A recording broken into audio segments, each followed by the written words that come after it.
to episode 332 of Late Night Linux, recorded on the 29th of April 2025. I'm Joe, and with me are Phelim. How's it going? Graham. Good evening. And Will. Hello. So, as you may have noticed from the date that I mentioned there, we're recording this about a week earlier than normal. We're going to do some news, but keep in mind that we're a week behind, so things might have changed in the meantime. Let's hope things have changed in the meantime. Yes, and we may not have gotten your death threats yet. Yes. Keep them rolling in. So, Trump DOJ goon threatens Wikipedia. So this is the interim US attorney for DC, District of Columbia, has written to Wikimedia basically saying, you're allowing foreign propaganda and you are not doing it right, basically, and threatening them over their charitable status, which experts say is not really that department's job anyway. That would be the IRS who would take that away. But this is exactly what we talked about with Molly White a couple of months ago. The right and far right attacks on Wikipedia, because it is one of the last bastions on the internet of impartial information. I see an end state here of companies, I say companies, organizations like Wikimedia just uprooting and moving to somewhere where they can go about their business in an easier, freer manner, such as Europe, for example. And then what opportunity will there be for the US government to have any influence whatsoever over them? I would argue that Wikipedia is probably one of the biggest communication mechanisms out there, like factual communication mechanisms. If that moves to Europe and the US kind of lose it, in inverted commas, then I think a lot of other companies that do similar things or organizations that do similar things will follow suit, won't they? I don't know. It's not just a case of, we'll just move Wikipedia to Europe, surely. It's loads of people who live there. I don't see how that would even be possible, really. I could see maybe them having a European arm that springs up, but I can't see them just moving wholesale to Europe. Well, they don't need to with the internet, right? They might move the hosting, but I mean, if they're already in a data center like a AWS data center or something, they could press a few buttons and move all of that data over to Europe. They can register a new entity in Europe, and then people can work for an umbrella company from the US. That's how a lot of remote working companies work already, that they have these service companies which actually employ the employees and then that service company contracts to the original organization. This is a well-established way of working and is completely legitimate. I think Will's a terrorist. He's certainly a foreign propagandist, isn't he? Well, we knew that. Thanks to all the emails. Well, it is worth saying thank you to everyone who has been positive about us and not sent us horrible, horrible messages. Though they are entertaining. And easy to read from a long distance because the font choice is massive. Indeed. Great for darts. Well, that is a surprisingly positive take on it, Will, that there is a kind of solution to this. I'm not going to undermine what Will said. I just think that the Wikimedia Foundation and Wikipedia is too big to get hung up on things like this. I think its mission is too big. And it will have to find a solution. I hope it's got the resources to find a solution. So I very much hope that it does do something like that, or at least push back in the way that some institutions have in the US. I can imagine things getting to the point where either Wikimedia or someone like them just goes, this is not worth the hassle anymore. Let's just move. Well, whichever way they solve this problem, I hope they do, because Wikipedia is incredibly important. Oh, they have to. I can't imagine it not, but maybe I'm once again being naive. It's just too big. It's too much of a success and too important. Too big to fail. Well, maybe. I mean, I can see it surviving in some form, even if it's like peer-to-peer hosted. Yeah, like IPFS or something like that. Yeah. Stick it on the blockchain. There you go. Thanks. Let's have some NFTs. I also feel like other countries should be doing more to attract US companies in terms of guaranteeing their rights and freedoms and the way that they need to, and, enshrining the rights that they need, because it's an opportunity. Well, yeah, I mean, the hosting alone is a business opportunity for someone, whether you're renting space to them or servers or whatever. that is a significant revenue source for someone in Europe, potentially. Bluesky restricts access to 72 accounts in Turkey amid government pressure. So this is according to a report by the Freedom of Expression Association in Turkey. And really, I just thought it was worth mentioning because people talk about Bluesky being decentralized and all that, but ultimately, if they are restricting access to accounts based on government pressure, it's no Mastodon and Fediverse, is it? Yeah, it's Twitter with a different wallpaper on it. I think it is slightly better than Twitter. Oh, you're right. It doesn't have Musk, so that's fair. It's actually a pretty big difference, and yeah, so... And generally speaking, the politics of the people on Bluesky tends to lean more towards the correct side of things, but I still don't get why people have flocked there. Like, oh, the network effect. Okay, but it's gonna get rug pulled at some point. And to learn from Twitter's mistakes, it needs to do the right thing, even on the small decisions, in moderation, in the community self-governing itself, and also in not restricting access to 72 accounts that may go against the government. Exactly. Again, I suppose that's the problem when you are a company based in a country of some sort. Somebody's going to tell you what to do, whether you like it or not, and you're going to have to do it, or you're going to get shut down. Simple as, I think. Unfortunately. Well, yeah, or there might even be more serious consequences, potentially, if you've got people working in that country for your company. And if you then don't comply with local laws, really bad shit might happen to those people. But if you've got a Fediverse instance that's not hosted in the relevant country, good luck trying to shut that down. Or many of them. Well, yeah, exactly. So just keep it in mind when you're using Bluesky, is all I would say. Windows isn't an OS, it's a bad habit that wants to become an addiction, according to Rupert Goodwin's writing for the Register. It's labelled as an opinion piece, as you would expect. That means it's basically all true then, right? Yeah, definitely. But I feel like he makes some good points, and he specifically makes some good points about switching to Linux and how you kind of should do it, but you don't have to do it straight away, and take your time. Pick a distro that suits you, learn how to use it, and then when you're ready, switch over to it. Yeah, I quite liked the pragmatic approach that he's putting forward here. Find a distro that suits you and find a community that suits you. Don't just jump in and go at it straight away. Ease yourself in. I think that's a really good approach.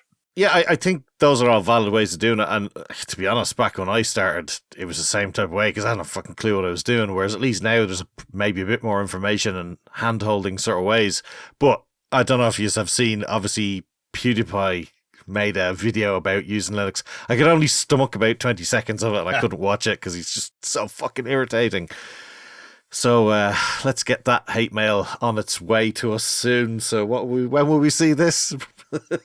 I saw the thumbnail pop up in my YouTube feed, but very deliberately didn't click on it because I didn't want to hear a child telling me about Linux. But nevertheless, what was the gist of it? He did like it? He didn't like it? Yeah, it seemed to be that he likes it, thinks you should use it, and I don't know how he did everything with it, but essentially he did lots of things like managed to update it without fucking it over, like fucking Linux bellend tips there, who managed to fuck it over when he told him not to do it and he still did it anyway. So yeah, I mean, it looks like he actually put some effort into this. Now, I've not watched this, but I've been told about it, and I've been told that he used the hate desktop. So great. Yeah, excellent. Interesting. I thought he just used Arch, but I didn't really watch it, so. No. Well, I'm not watching it. I refuse. All of Linux YouTube is just a fucking car fire as far as I'm concerned. And don't tell me, oh, this person, that. I don't care. Fuck Linux YouTube, quite frankly. Obviously, except our videos, which are literally waveforms. Well, yeah.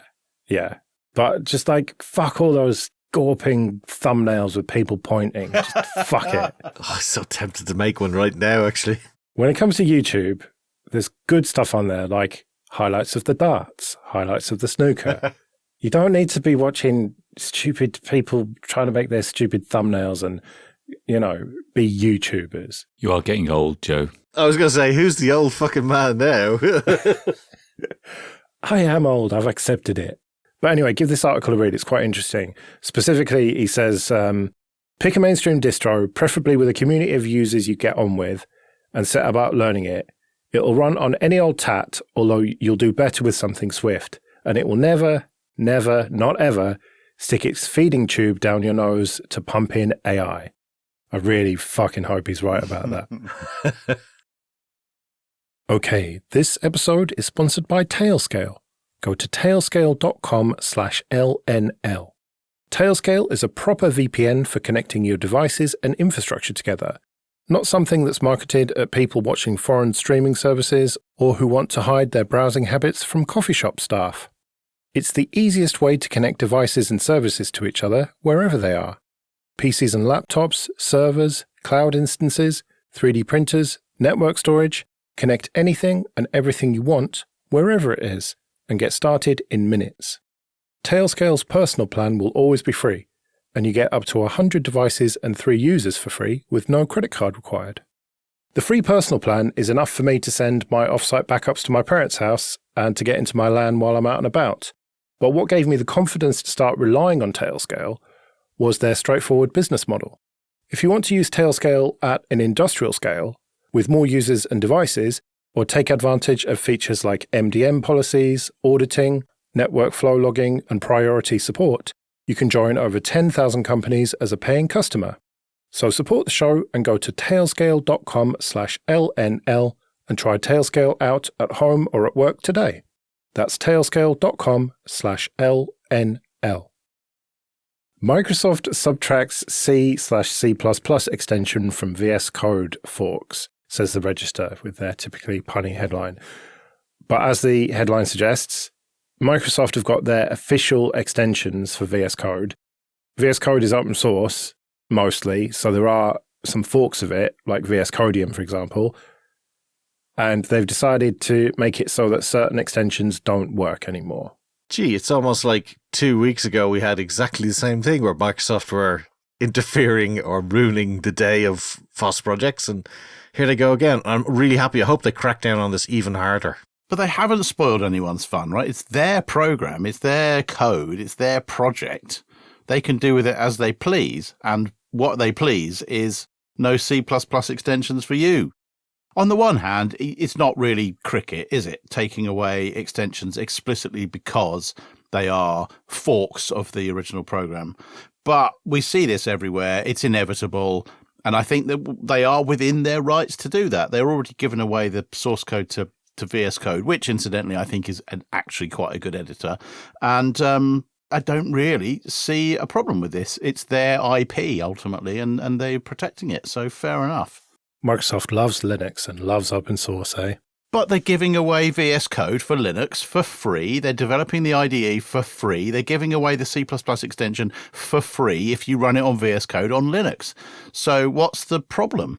Well, the problem is that they want all the data from the users and they want to be in control of it. So realistically speaking, Pylance is their Python plugin is already in this situation. Now C and C++, and you know, what's the point in it then? If you have to essentially use theirs, it's not really free and it's not really a choice, is it? You're hemmed in. Nobody's being forced to use VS Code at gunpoint. No, and I absolutely agree with that. And I think nobody should use the fucking thing if they if they have any FOSS sense about them purely by this fact. The fact that the whole point is that Microsoft has them on a barrel. Because if you get really used to your dev environment, yes, you can change, but it's fucking hard. And especially if you're making money that way in a job, or, you know, it's your snatched hours of your hobby where you get to work on your stuff. If you can't get your code editing stuff to work the way you want it to, or that you've grown used to, you're effectively locked in. It is lock-in, and that's what it is. And the less Microsoft is involved in any of our tool chains, the better we'll all be, because they don't play ball. They never do. I think you raise a fair point there, that there is ripe for a bait and switch to be pulled. But I don't know. If something like a code editor, in the same way that GitHub is like the de facto choice for code hosting, not GitLab, which is more free, in the same way that, you know, there is a better alternative, ultimately, those alternatives, if they become popular, will become monetized or, optioned to be monetized by somebody eventually. With a few exceptions, you could say the same for Sublime Text, which I think is open source, but I'm not really sure, or Notepad++ or something like that. If you start using it, the owner of that code project could change it, but they don't. So I guess stick with Vim. According to Wikipedia, Sublime Text is shareware, so not open source. And I have stuck with Vim. And I've stuck with Kate. You can get a lot done in Vim. This is the worst thing, though, right? How many editors are available in FOSS land? I mean, it is unreal. Of all the things that people went for, I don't understand why this would be the one. I have to say, I have got VS Code installed, and it's a great application. The extensions are incredible, and I can see why people use it. I do understand what you're saying, Phelim. I guess we're turning this into a bit of a debate, but it's a good editor. A lot of people use it, and it works well, and I don't think this is that big a deal. That's why I say, don't use it in the first place, and then you don't have that issue. Is it even fair to call it an editor? Isn't it more of an IDE, really? Yeah, an IDE, yeah. You're right. Especially once you start with the extensions. Yeah, I mean, I use it in place of the Arduino IDE, and it works brilliantly. It's so much better than the Arduino one. Is that what you use it for, Will? I use it as my de facto code editor. Oh, really? I don't really use a lot of the IDE features of it, like debuggers and breakpoints and all that kind of jazz. But I do use the ability to remote edit code on a faraway machine, inside the editor. That's quite useful. But mainly I just use it as a text editor with code completion and syntax highlighting and Copilot and features like that, which I find useful, and generally it gets out of the way. It's very configurable in perhaps more of a KDE style. Like you can literally change everything about it, and I've got it set up the way I like it, so I'm quite happy. Copilot? Phelim, you grab him, I'll get his lunch money. Yeah, too right. You can get a Copilot add-on for Vim, by the way. Can you get one for Nano, I wonder? That's what you need for remote code editing is Nano. That's perfectly adequate. People shouldn't remote code edit. It's evil. Because you get half deployments that way. What, are you saying that you pull the code down, edit it, and then push it back up again? Yeah, always. I use deployment scripts to do it. Because of that very situation where a thing half deployed and the connection died and literally shit was on the other server halfway through. Because if you've got 100 files as part of a project and you're doing a sync, and then half of them are one version and half of them the other, but you get cut off midway through, yeah, it's not a great idea. What about single config files, though? Surely you don't do that. Yeah, because everything gets pushed out of SaltStack, so it's all managed centrally. So you can then do proper version control on it and then push it out, and SaltStack can then be told, make sure everything in the systems everywhere is in the correct order, and if not, change it and tell me about it, and that's what it does. Right. See, I'm picturing you SCPing it onto your machine, editing it in Kate or whatever, and then SCPing it back. Thanks for that stunning vote of confidence. Oh, well, Kate could use fish. First I print it out to paper, and then I retype it back in on my teletype machine. And Yeah. Tipex okay. line it out. Yeah, okay. Cheers. I think you've both just stumbled on a new podcast section, though, where we discuss our favourite something in a category, like a text editor or whatever. I could talk about text editors all day. Because that's something that's never been done before. Does sound familiar. Intel's AI PC chips aren't selling well. Instead, older Raptor Lake chips boom.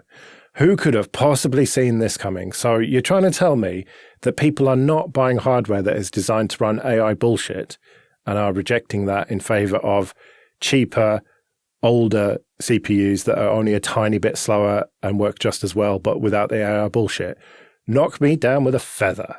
Yeah, it's funny. I've seen an awful lot of backlash on some. I don't know how I got this. I blame Will starting off the plumbing fiasco of my YouTube suggestions, but I've seen a lot of hardware like cleaning guff out of the inside of fans, which I blame on you, Joe, for fucking Stev Fix-It or whatever his name is.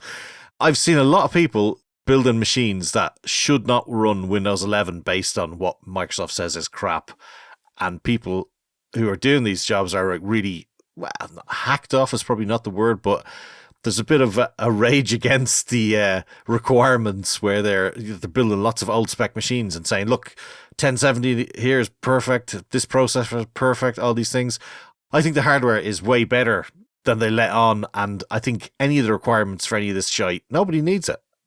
It's unneeded, unwanted. Nobody asks for it. Well, we're not talking about chips that old. We're talking about stuff that can run Windows 11 perfectly, legitimately, and within spec of Microsoft and all that. It's just the AI bullshit that people are not interested in. It adds cost to the hardware for features that people seemingly don't want to use. I think the idea of running local workloads on your machine at home to solve AI problems is lost on the vast majority of Windows PC owners, or PC owners generally. Humans, I think was the word you're looking for. Yeah, humans, that's the one. You interact with AI through the web browser or through, tooling or an app on your phone or something like that. Nobody wants to run LLM jobs on their GPU at home because that would be insane. And if they were pitching these chips at data centers running racks and racks of machines, okay. But if they're pitching them at home users, yeah, as you say, Joe, nobody gives a shit. Yeah, you get the odd weirdo like you wants to stick in NPU or whatever it is in your little mini PC to do your camera footage analysis bullshit. But your average person isn't really interested in having screenshots taken every second and being able to ask it, oh, what was I doing 3 weeks ago? Okay, this episode is sponsored by 1Password. Do your end users always, and I mean always without exception, work on company-owned devices and IT-approved apps? I didn't think so. So how do you keep your company's data safe when it's sitting on all those unmanaged apps and devices?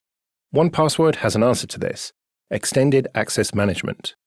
1Password Extended Access Management helps you secure every sign-in for every app on every device, because it solves the problems traditional IAM and MDM can't touch. 1Password Extended Access Management is the first security solution that brings all these unmanaged devices, apps, and identities under your control.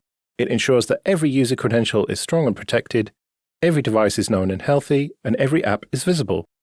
1Password Extended Access Management is security for the way we work today, and it's now generally available to companies with Okta and Microsoft Entra, and in beta for Google Workspace customers. 1Password's award-winning password manager is trusted by millions of users and over 150,000 businesses, from IBM to Slack. And now they're securing more than just passwords with 1Password Extended Access Management. Secure every app, device, and identity, even the unmanaged ones, at 1password.com/late-night-linux, all lowercase. That's 1password.com/late-night-linux. On to a bit of admin then. First of all, thank you everyone who supports us with PayPal and Patreon. We really do appreciate that. If you want to join those people, you can go to latenightlinux.com/support. And remember that for various amounts on Patreon, you can get an advert-free RSS feed of either just this show or all the shows in the Late Night Linux family. And you even get some episodes early.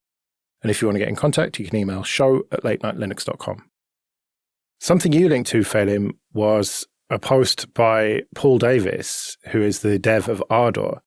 And he says, in the last 2 months, Ardor.org has banned 1.2 million distinct IP addresses for trying to slurp from our Git repository using HTTP instead of Git, i.e. AI trawlers. Yeah, it's absolutely insane. And, much like you guys covered on 2.5 Admins a week or two ago, it's ridiculous. It's just continual bombardment of these things.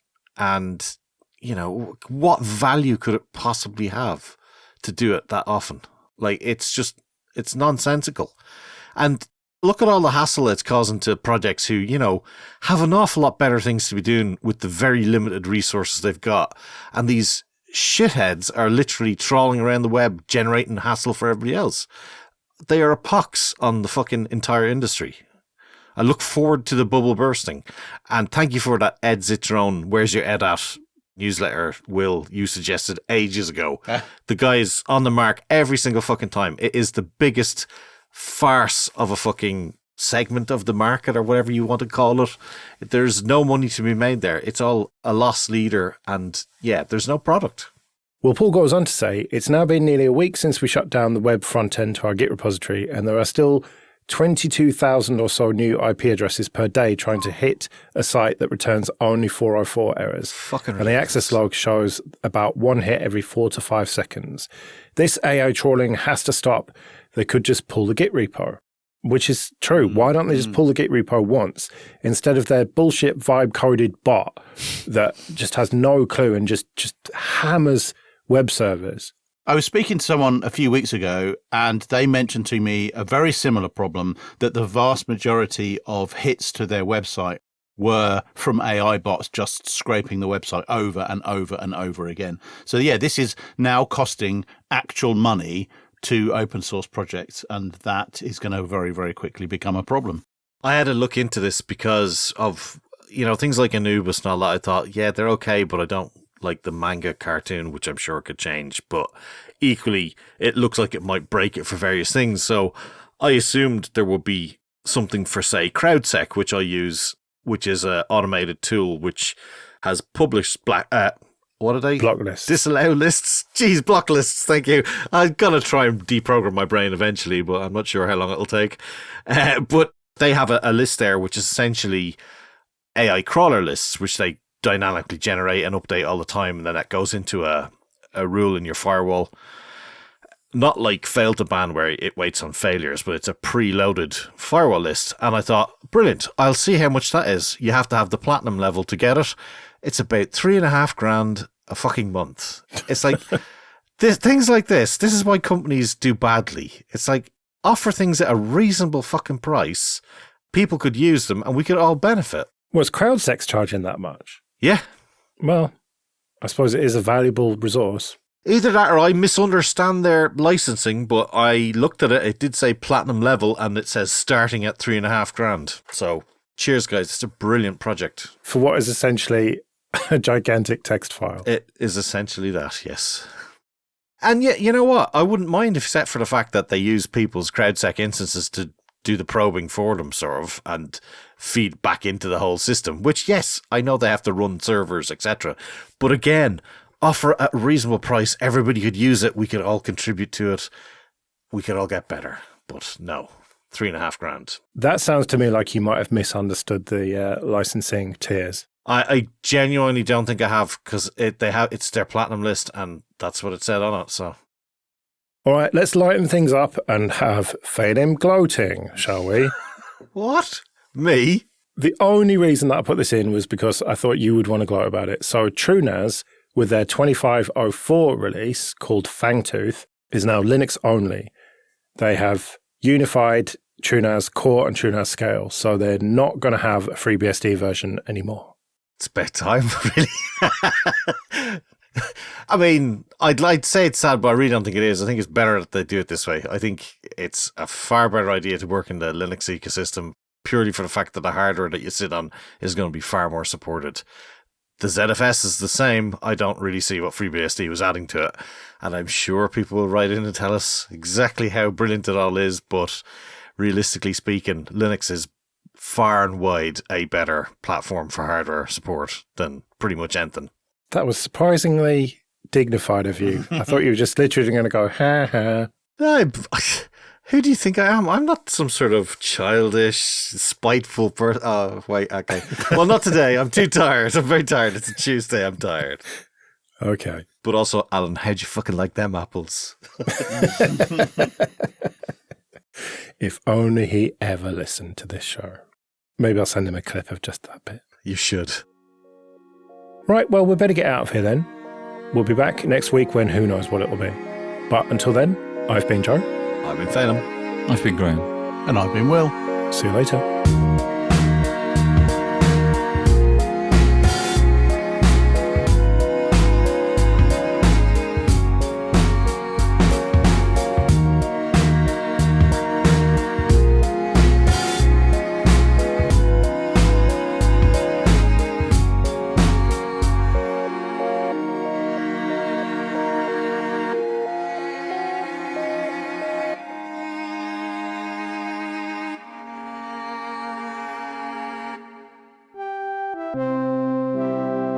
Listening to your show for the first time today, I was infuriated by the morbidly moronic comments by several of your hosts. I have no idea which one is which one, as they all sounded like half-wit simpletons. But the comments of at least two of them were that they would not travel to America because of all the deportations. The US is currently ridding our country of murderers, rapists, foreign criminal gang members, and the worst scourge of general criminal elements to ever illegally penetrate our borders. Apparently, these imbeciles feel this is against their principles, and one of them even said he was worried about being detained himself. Well, let me set the record straight on several of those fronts. First, if our cleaning up of our country from career criminals, Muslims who chant "Death to America," and generally those who entered it illegally is off-putting to these couple of nerd delinquents, all the better, as we don't want pieces of shit like you to come to our country. Second, who the fuck are you ourselves to criticize anyone when your deviant little country is being overrun by grooming gangs raping your children on the daily, and your government doing absolutely nothing about it? Is there a country in more turmoil around the world than Britain? Not that I can think of. Your inbred-filled, yellow-toothed country is arresting people for ex-posts. You don't even know what free speech is.